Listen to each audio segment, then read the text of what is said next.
छात्रों, मैं डॉक्टर अनिल ठाकुर, अर्थशास्त्र विभाग, एएस कॉलेज देवघर। आज इस वीडियो क्लास में आप देखेंगे भूमि सुधार और सरकार द्वारा भूमि सुधार के लिए उठाए गए कदम।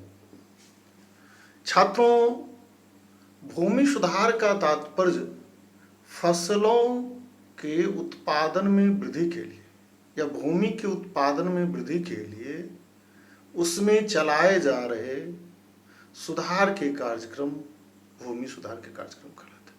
अर्थात भूमि व्यवस्था में जो त्रुटि रह गई, भूमि व्यवस्था में जो कमियां हैं, उस कमियों को दूर करने के लिए जो कार्यक्रम चलाए गए सरकार द्वारा, ऐसे कार्यक्रम को ही भूमि सुधार कार्यक्रम कहते हैं।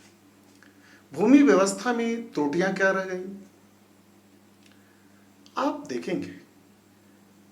भूमि व्यवस्था में सबसे बड़ी त्रुटि है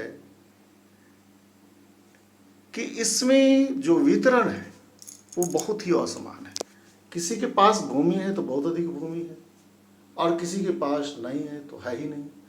अर्थात इसमें हैव नॉट का प्रॉब्लम है, तो लैंडलॉर्ड और लैंडलेस है तो बहुत अधिक है, नहीं तो नहीं।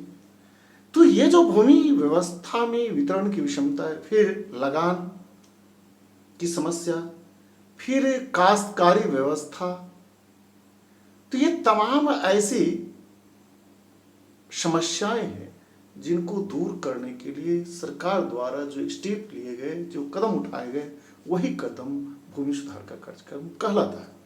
हम देखें, इसका सबसे महत्वपूर्ण चीज जो है भारत में, वो ये है कि भारत में भूमि का वितरण बहुत ही असमान रहा है। आप इसे लॉरेंज कर्व के माध्यम से दिखा सकते हैं, क्योंकि लॉरेंज कर्व के द्वारा हम जो वितरण की विषमता है उसको दिखाते हैं।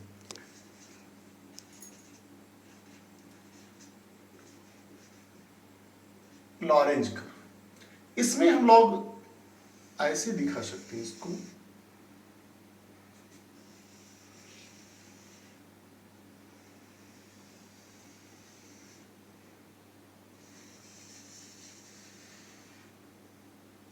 आप चाहें तो इस पार्ट को हटा भी सकते हैं, इस पार्ट को आप हटा भी सकते हैं, तब भी ये फिगर बनेगा। यहां आप नीचे दें प्रति व्यक्ति या व्यक्ति का प्रतिशत, व्यक्ति का प्रतिशत, इधर है भूमि का प्रतिशत।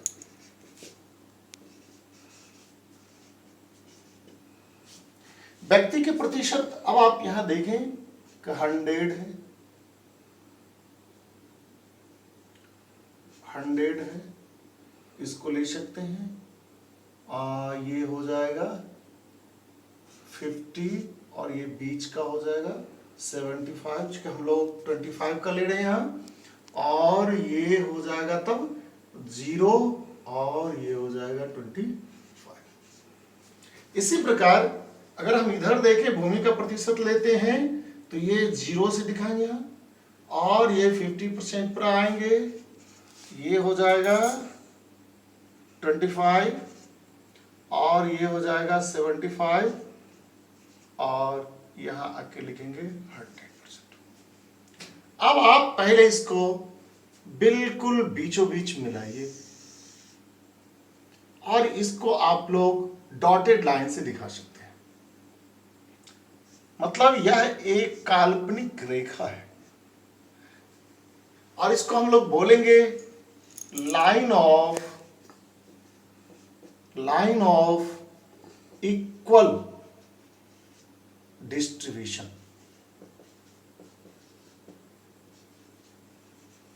लाइन ऑफ इक्वल डिस्ट्रीब्यूशन मतलब समान वितरण की रेखा, समान वितरण की रेखा।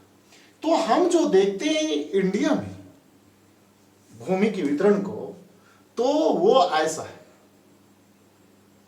समान नहीं है, ऐसा है।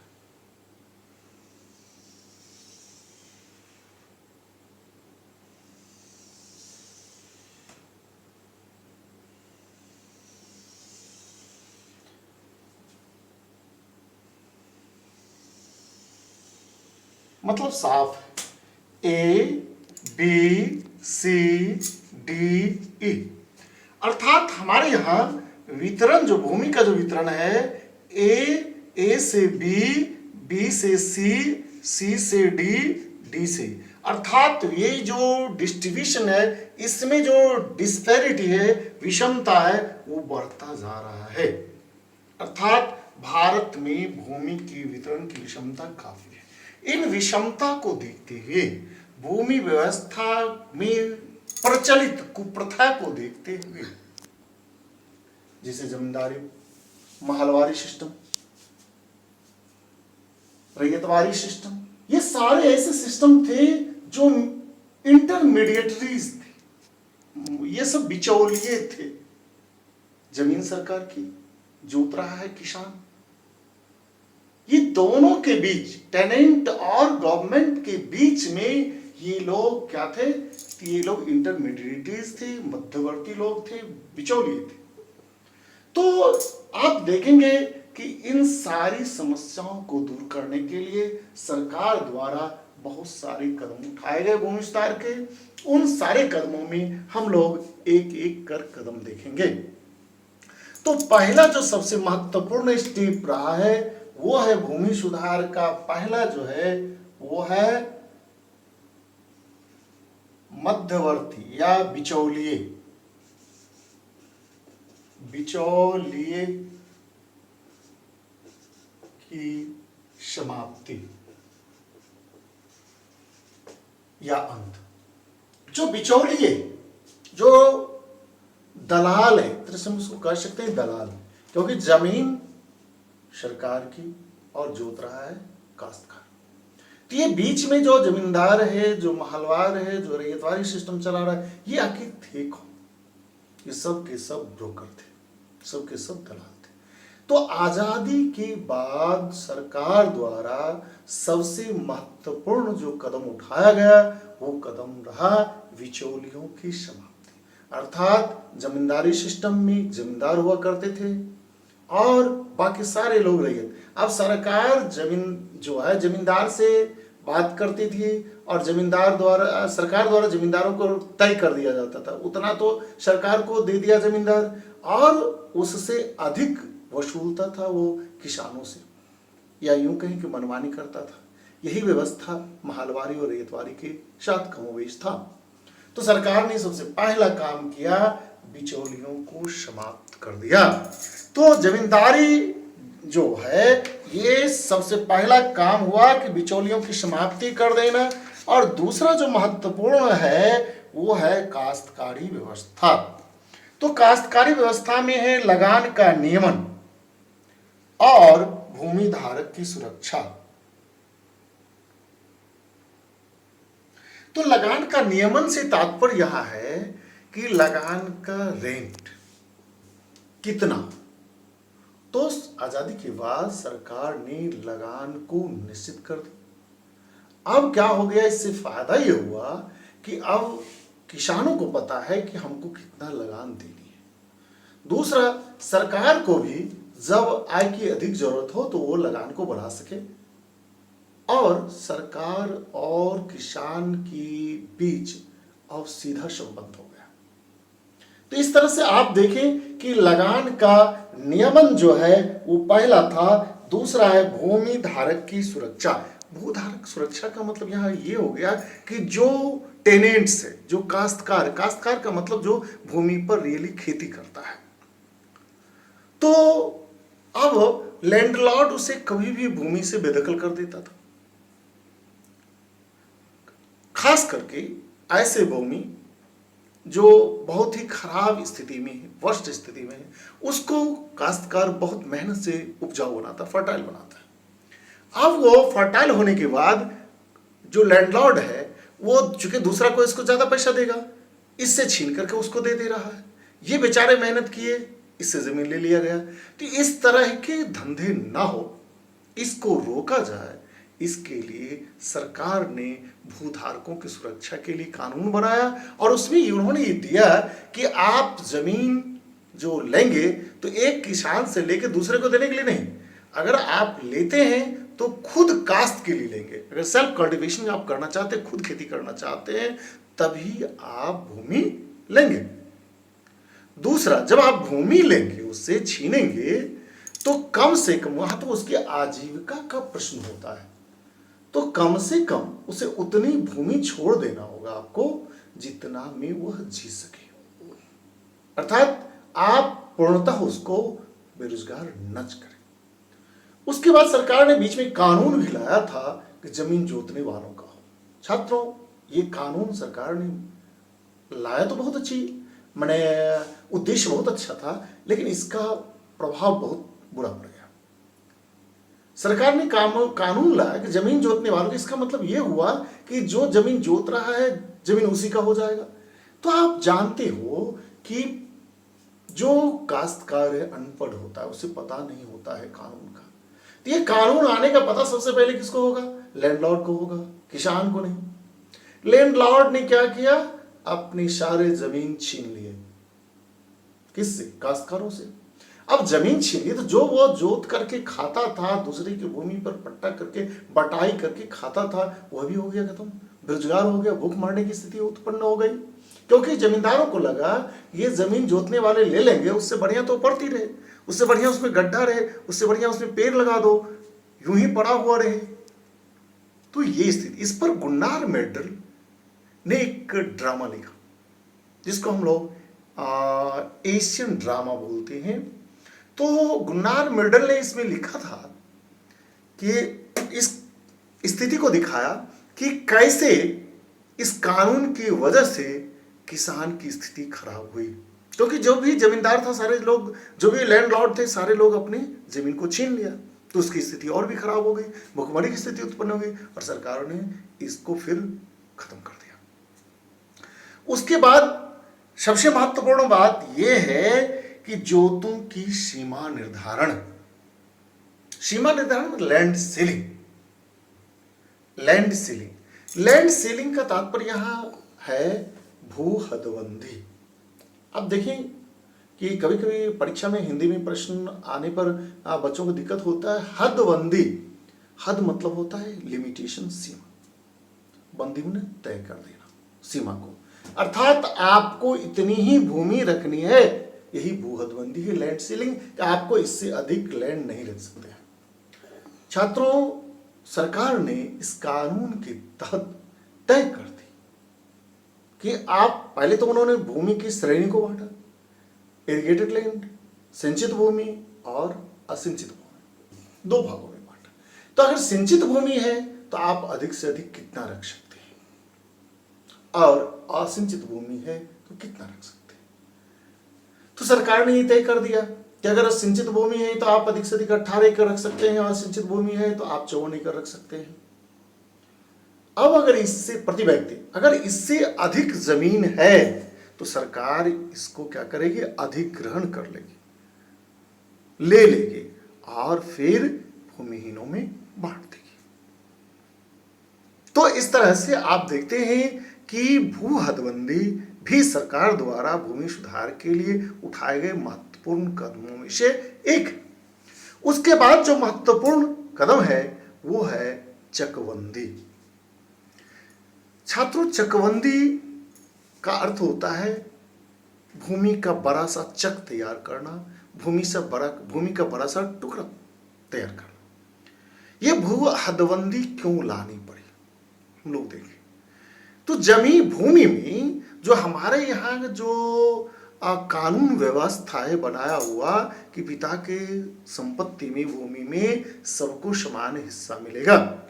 तो ऐसी स्थिति में हम देखते हैं कि भूमि के कई टुकड़े होते हैं, और एक भूमि के कई टुकड़े, और फिर अलग अलग ये टुकड़े भी होते हैं, भूमि के खंड अलग अलग होते हैं, जिसको हम लोग सब डिवीजन एंड फ्रेगमेंटेशन कहते हैं, उपविभाजन एवं अपखंडन।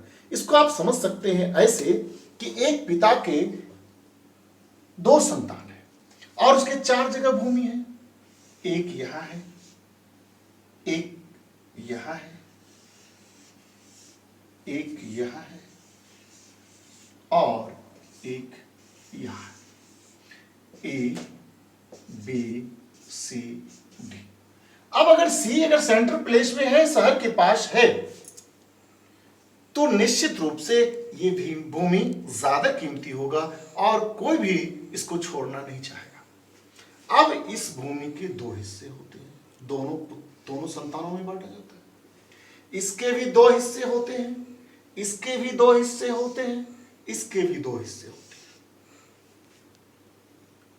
अब अगर इन दोनों को 3-3 संतान है, तो अब देखें कि इसके भी 3 हिस्से, इसके भी 3 हिस्से, इसके भी 3 हिस्से, इसके भी 3 हिस्से, इसके भी 3 हिस्से और इसके भी 3 हिस्से। अब ये जो हुआ, देखिए 1 2 3 4 5 6 टुकड़े हो गए। ये कहलाता है उपविभाजन, सब डिवीजन, और ये सब डिवीजन कहलाता है। और फ्रेगमेंटेशन जो है, अब खंडन जो है, वो ये है कि एक ही व्यक्ति का एक टुकड़ा यहाँ, दूसरा टुकड़ा यहाँ, तीसरा टुकड़ा यहाँ, चौथा टुकड़ा यहाँ। तो ये भूमि के विभाजन और अपखंडन की समस्या से निजात पाने के लिए सरकार ने चकबंदी कार्यक्रम लाया। अर्थात अब क्या होगा कि इसका एवरेज लेकर के किसानों को अब वो चारों जो है उसको एक बड़ा सा चक, यानी ये टुकड़ा ये टुकड़ा ये टुकड़ा चारों को मिला के एक टुकड़ा कर देगा। ये चकबंदी करने से जहां एक ओर वैज्ञानिक खेती होगा, वहीं दूसरी ओर जो मेर में रिज में भूमि बर्बाद होता था टुकड़े में, वो अब नहीं होगा। जो गैर आर्थिक जोत हो गया था, अब वो आर्थिक जोत होगा। इस तरह से हम देखते हैं कि भूमि सुधार के अंतर्गत जो चकबंदी कार्यक्रम है, ये बहुत ही अहम भूमिका निभाता है। लेकिन दुर्भाग्य यह है कि कुछ राज्यों को छोड़ करके ये अभी तक संभव नहीं हो पाया है। अर्थात चकबंदी कार्यक्रम अभी तक सफल नहीं हो पाया है। इसके बाद है भूदान। छात्रों, भूदान एक आंदोलन था। वो आंदोलन आचार्य विनोबा भावे के द्वारा चलाया गया था। जब तक वो थे तब तक वो काफी तेजी से चला और आपके इस लगभग जिलों में उसका कहीं न कहीं केंद्र बना हुआ था। लेकिन उनके निधन के पश्चात इसकी गति बहुत ही कम हो गई। इसका उद्देश्य ये था, भूदान माने एक बुजुर्गों की, एक अच्छे लोगों की टीम होती थी जो भूमिपतियों के पास जाकर दान में भूमि मांगते थे और वो भूमि एकत्रित करके फिर भूमिहीनों में बांटना उसका उद्देश्य था। हालांकि इसके तहत काफी जमीन दान में प्राप्त हुआ और समस्या है उसकी बांटने की, वो अलग बात है, लेकिन ये काफी सफल रहा। लेकिन उनके मरने के पश्चात, उनके निधन के पश्चात ये कार्यक्रम बहुत ही धीमी प्रगति में आ गया। उसके बाद है भूमि के रिकॉर्ड्स का अद्यतन करना, अर्थात भूमि अभिलेख का अद्यतन करना। भूमि अभिलेख का अद्यतन इसलिए जरूरी है, आप देखें कि ग्रामीण क्षेत्रों में लगभग 70 से 80% जो मामला है, चाहे वो खून का हो या मारपीट का हो, जेल में जो लोग पड़े हुए हैं, 80% लोग का मुकदमा प्रत्यक्ष या अप्रत्यक्ष रूप से जमीन से जुड़ा हुआ है। उदाहरण के लिए आपको लगता है कि वो मारपीट करके गया है, लेकिन मारपीट का कारण क्या है? आपको लग रहा है कि नहीं भाई उसको फंसाया गया है चेन छीनने में, घड़ी छीनने में। वो घड़ी छीना नहीं था, वो मेड़ तोड़ने में लड़ाई हुई और उसने उसको घड़ी छीनने का रूप दे दिया, केस में फंसाया गया। ये कमोबेश अमूमन लगभग सभी गांवों में देखने को मिलता है।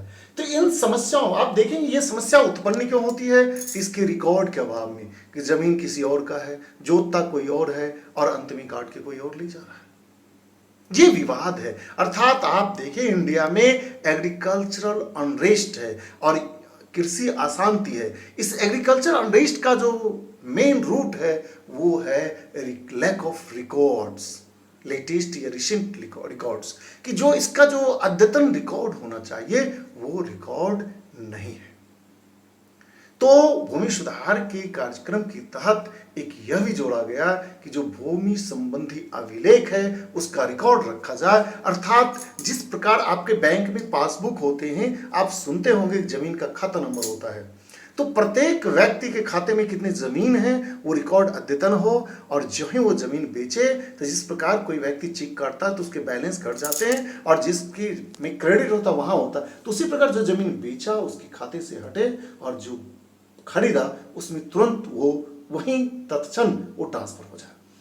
इससे ही वो जो राजस्व कर्मचारी का झंझट है वो भी नहीं रह जाएगा। आप देखें बहुत सारे झंझट तो राजस्व कर्मचारियों का दिया हुआ है। तो इस तरह से आप देखते हैं कि अगर जमीन का रिकॉर्ड अच्छा हो तो ये प्रॉब्लम बहुत कम हो जाएगा। इसलिए सरकार ने भू अभिलेख को अद्यतन करने की जो है कार्यक्रम चला। उसके बाद भूमि सुधार कार्यक्रम का जो एक महत्वपूर्ण पहलू है वो है कोऑपरेटिव फार्मिंग, सहकारी कृषि। तो हम लोग देखें सहकारी कृषि, सहकारी कृषि का मतलब होता है मिलजुल कर खेती करना।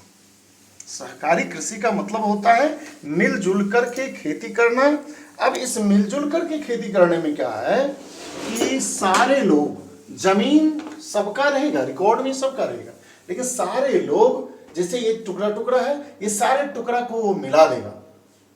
तो एक समिति होगी, उस समिति के जितने सदस्य होंगे सारे सदस्य अपनी जमीन की प्लॉट को मिलाएंगे।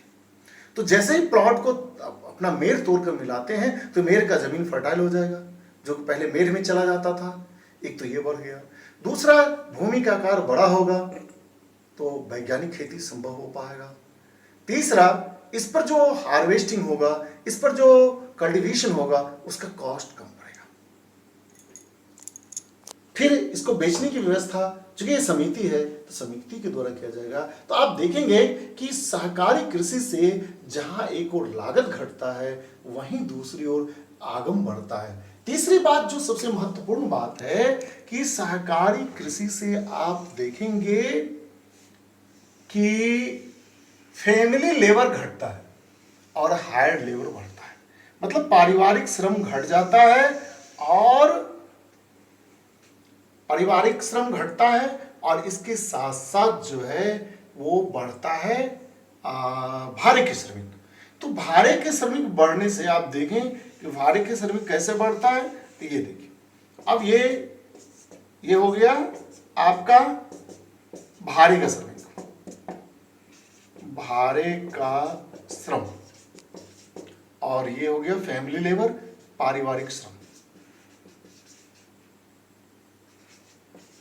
तो इस तरह से आप देखते हैं कि जैसे जैसे भूमि का आकार बढ़ता है, साइज बढ़ता है, और किसान का जो है समिति द्वारा जो कोऑपरेटिव है उसका फार्मिंग का विस्तार होता है, तो वैसे से भाड़े का श्रमिक बढ़ता है। इसका मतलब है कि रोजगार बढ़ता है कृषि में।